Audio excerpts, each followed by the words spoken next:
বাংলাদেশের রাজনীতিতে এখন সবচেয়ে আলোচিত বিষয় আওয়ামী লীগের কার্যক্রম নিষিদ্ধের সিদ্ধান্ত। নিউ ইয়র্কে জাতিসংঘের অধিবেশনের ফাঁকে দেয়া এক সাক্ষাৎকারকে কেন্দ্র করে নতুন বিতর্ক শুরু হয়েছে। অন্তর্বর্তী সরকারের প্রধান উপদেষ্টা doctor Mohammad Yunus British American সাংবাদিক মেহেদী হাসানকে দেয়া সাক্ষাৎকারে কি বলেছেন আর গণমাধ্যমে কিভাবে তা প্রচারিত হয়েছে এ নিয়ে চলছে বিভ্রান্তি। খবর সংযোগের পলিটিক্স অনুষ্ঠানে এই বিষয়টি নিয়ে আসলে কি হয়েছে তা খোঁজার চেষ্টা করব।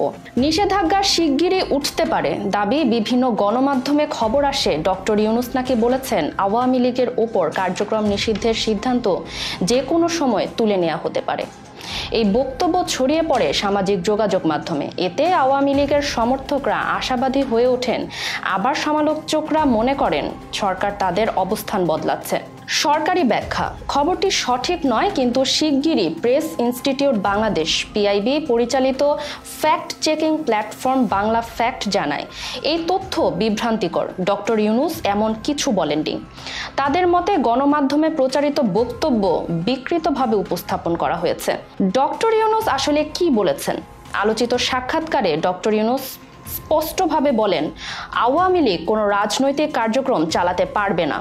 তারা আসন্ন নির্বাচনে অংশ নেবে না, কারণ নির্বাচন কমিশনের মতে দলটি নির্বাচনী প্রক্রিয়া বাধাগ্রস্ত করতে পারে।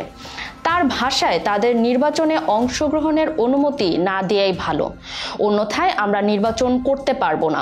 মূল বিভ্রান্তির জায়গা হলো ডক্টর ইউনূসের ব্যবহৃত ফর দ্য টাইম বিং শব্দ। গণমাধ্যমে এটি যে কোনো সময় উঠতে পারে হিসেবে প্রচার হয়, কিন্তু আসলে তিনি বোঝাতে চেয়েছেন আওয়ামী লীগের কার্যক্রম আন্তর্জাতিক অপরাধ ট্রাইব্যুনালে তাদের বিরুদ্ধে বিচার কার্য সম্পূর্ণ না হওয়া পর্যন্ত স্থগিত থাকবে। অর্থাৎ ফর দ্য টাইম বিং মানে এখনই নয়, বিচার শেষ হওয়ার আগ পর্যন্ত। 2025 সালের 10ই মে অন্তর্বর্তী সরকারের উপদেষ্টা পরিষদের বিশেষ সভায় সিদ্ধান্ত হয় আওয়ামী লীগের যাবতীয় কার্যক্রম নিষিদ্ধ থাকবে।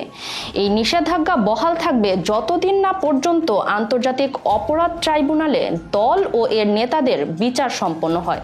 এই বিতর্ক দেখিয়ে দিল একটি শব্দ বা বাক্যের ভুল ব্যাখ্যা কিভাবে পুরো রাজনৈতিক পরিস্থিতিকে প্রভাবিত করতে পারে। আওয়ামী লীগের কার্যক্রম পুনরায় চালু হবে কিনা তা নির্ভর করছে বিচার কাজ শেষ হওয়ার উপর, তাৎক্ষণিক কোনো সিদ্ধান্তের উপর নয়। কাজল হায়দারের রিপোর্টে ফারিহা আহমেদ, খবর সংযোগ।